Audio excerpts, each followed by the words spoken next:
Great Expectations, Chapter 8, Part 2. "Who is it?" said the lady at the table. "Pip, ma'am." "Pip?" "Mr. Pumblechook's boy, ma'am. Come to play." "Come nearer. Let me look at you. Come close." It was when I stood before her, avoiding her eyes, that I took note of the surrounding objects in detail, and saw that her watch had stopped at 20 minutes to 9, and that a clock in the room had stopped at 20 minutes to 9. "Look at me," said Miss Havisham. "You are not afraid of a woman who has never seen the sun since you were born?" I regret to state that I was not afraid of telling the enormous lie comprehended in the answer no. "Do you know what I touch here?" she said, laying her hands, one upon the other, on her left side. "Yes, ma'am." It made me think of the young man. "What do I touch?" "Your heart." "Broken!" She uttered the word with an eager look and with strong emphasis and with a weird smile that had a kind of boast in it. Afterwards she kept her hands there for a little while, and then slowly took them away as if they were heavy. "I am tired," said Miss Havisham. "I want diversion, and I have done with men and women. Play." I think it will be conceded by my most disputatious reader that she could hardly have directed an unfortunate boy to do anything in the wide world more difficult to be done under the circumstances. "I sometimes have sick fancies," she went on, "and I have a sick fancy that I want to see some play. There, there," with an impatient movement of the fingers of her right hand. "Play, play, play." For a moment, with the fear of my sisters working me before my eyes, I had a desperate idea of starting round the room in the assumed character of Mr. Pumblechook's chaise cart, but I felt myself so unequal to the performance that I gave it up, and stood looking at Miss Havisham in what I suppose she took for a dogged manner, inasmuch as she said, when we had taken a good look at each other, "Are you sullen and obstinate?" "No, ma'am. I am very sorry for you, and very sorry I can't play just now. If you complain of me, I shall get into trouble with my sister, so I would do it if I could, but it's so new here, and so strange, and so fine, and melancholy." I stopped, fearing I might say too much, or had already said it, and we took another look at each other. Before she spoke again, she turned her eyes from me, and looked at the dress she wore, and at the dressing table, and finally at herself in the looking-glass. "So new to him," she muttered, "so old to me, so strange to him, so familiar to me, so melancholy to both of us. Call Estella."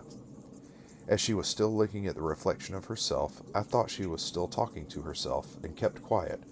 "Call Estella," she repeated, flashing a look at me. "You can do that. Call Estella, at the door."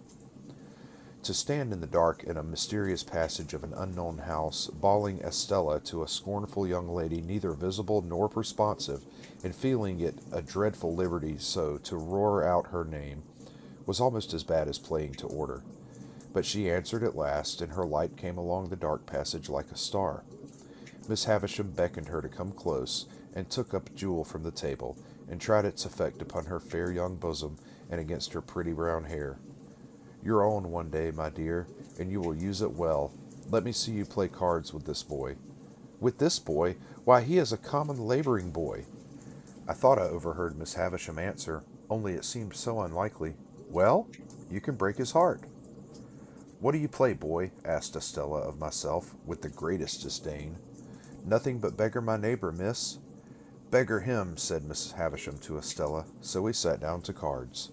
It was then I began to understand that everything in the room had stopped, like the watch and the clock, a long time ago.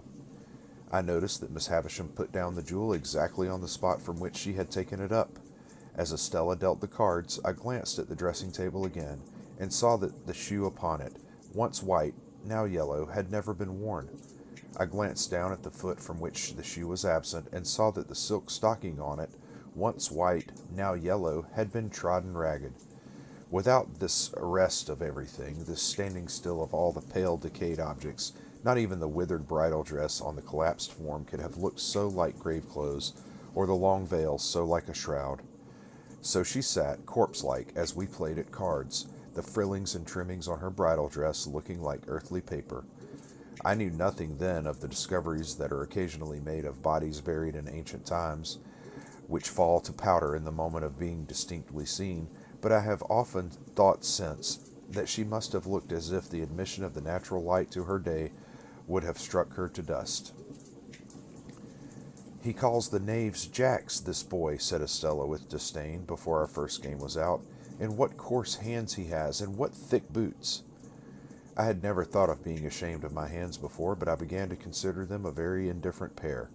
Her contempt for me was so strong that it became infectious, and I caught it.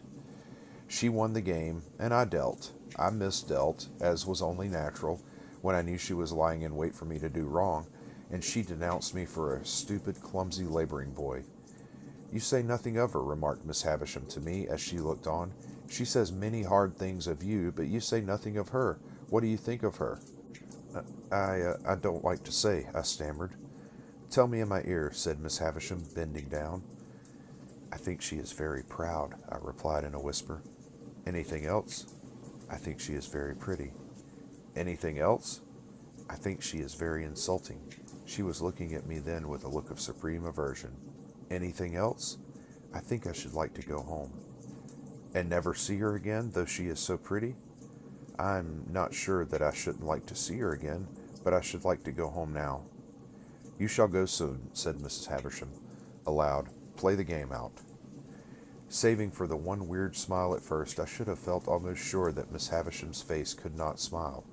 It had dropped into a watchful and brooding expression, most likely when all the things about her had become transfixed, and it looked as if nothing could ever lift it up again. Her chest had dropped, so that she stooped, and her voice had dropped, so that she spoke low, and with a dead lull upon her altogether, she had the appearance of having dropped body and soul, within and without, under the weight of a crushing blow. I played the game to an end with Estella, and she beggared me. She threw the cards down on the table when she had won them all, as if she despised them for having been won of me. "When shall I have you here again?" said Miss Havisham. "Let me think." I was beginning to remind her that today was Wednesday, when she checked me with her former impatient movement of the fingers of her right hand. There, I know nothing of days of the week. I know nothing of weeks of the year. Come again after 6 days, you hear?" "Yes, ma'am." "Estella, take him down. Let him have something to eat, and let him roam and look about him while he eats. Go, Pip." I followed the candle down as I had followed the candle up, and she stood it in the place where she had found it. Until she opened the side entrance, I had fancied, without thinking about it, that it must necessarily be night time. The rush of the daylight quite confounded me, and made me feel as if I had been in the candlelight of a strange room many hours. "You are to wait here, you boy," said Estella, and disappeared and closed the door. I took the opportunity of being alone in the courtyard to look at my coarse hands and my common boots. My opinion of those accessories was not favorable. They had never troubled me before, but they troubled me now as vulgar appendages. I determined to ask Joe why he had ever taught me to call those picture cards jacks, which ought to be called knaves. I wish Joe had been rather more genteelly brought up, and then I should have been so too. She came back with some bread and meat and a little mug of beer. She put the mug down on the stones of the yard and gave me the bread and meat without looking at me, as insolently as if I were a dog in disgrace. I was so humiliated, hurt, spurned, offended, angry, sorry, I cannot hit upon the right name for the smart, God knows what its name was, that tears started to my eyes. The moment they sprang there, the girl looked at me with a quick delight in having been the cause of them. This gave me power to keep them back and to look at her, so she gave a contemptuous toss, but with a sense, I thought, of having made too sure that I was so wounded, and left me. But when she was gone, I looked about me for a place to hide my face in, and got behind one of the gates in the brewery lane, and leaned my sleeve against the wall there, and leaned my forehead on it, and cried. As I cried, I kicked the wall, and took a hard twist at my hair, so bitter were my feelings, and so sharp was the smart without a name that needed counteraction. My sister's bringing up had made me sensitive. In the little world in which children have their existence, whosoever brings them up, there is nothing so finely perceived and so finely felt as injustice. It may be only small injustice that the child can be exposed to, but the child is small, and its world is small, and its rocking horse stands as many hands high, according to scale, as a big-boned Irish hunter. Within myself I had sustained, from my babyhood, a perpetual conflict with injustice. I had known, from the time when I could speak, that my sister, in her capricious and violent coercion, was unjust to me. I had cherished a profound conviction that her bringing me up by hand gave her no right to bring me up by jerks.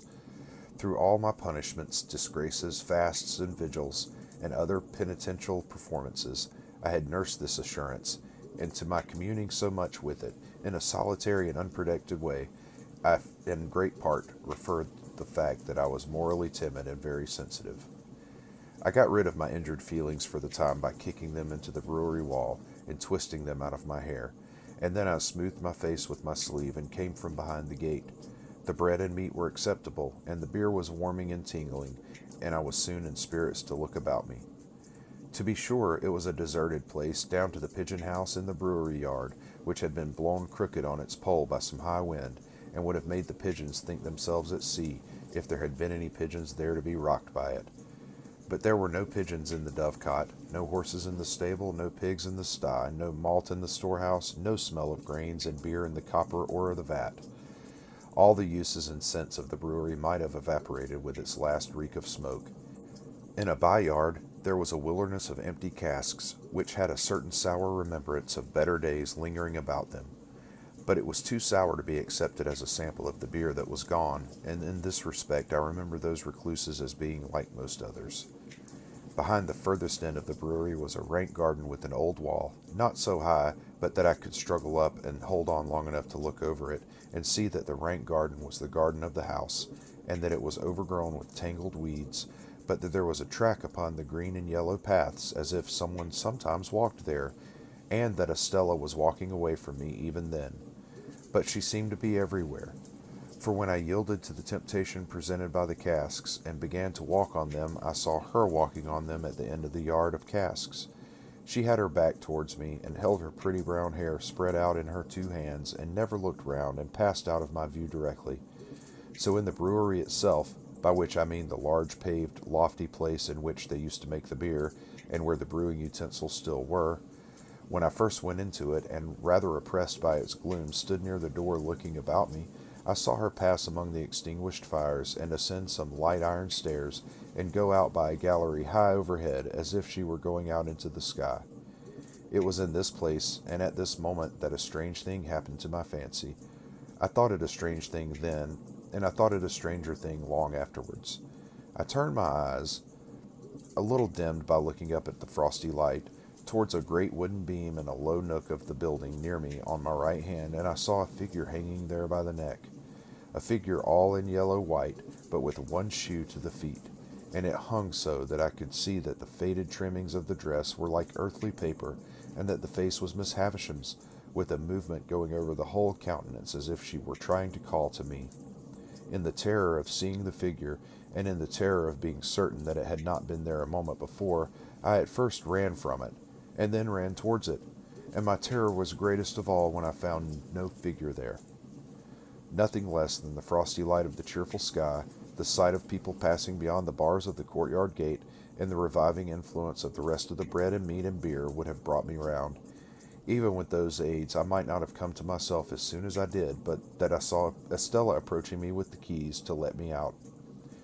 She would have some fair reason for looking down upon me, I thought, if she saw me frightened, and she would have no fair reason. She gave me a triumphant glance in passing me, as if she rejoiced that my hands were so coarse and my boots were so thick, and she opened the gate and stood holding it. I was passing out without looking at her when she touched me with a taunting hand. "Why don't you cry?" "Because I don't want to." "You do," she said. "You have been crying till you are half blind, and you are near crying again now." She laughed contemptuously, pushed me out, and locked the gate upon me. I went straight to Mr. Pumblechook's, and was immensely relieved to find him not at home. So leaving word with the shopman on what day I was wanted at Miss Havisham's again, I set off on the 4-mile walk to our forge, pondering as I went along on all I had seen, and deeply revolving that I was a common laboring boy, that my hands were coarse, that my boots were thick, that I had fallen into a despicable habit of calling knaves jacks, that I was much more ignorant than I had considered myself last night, and generally that I was in a low-lived, bad way.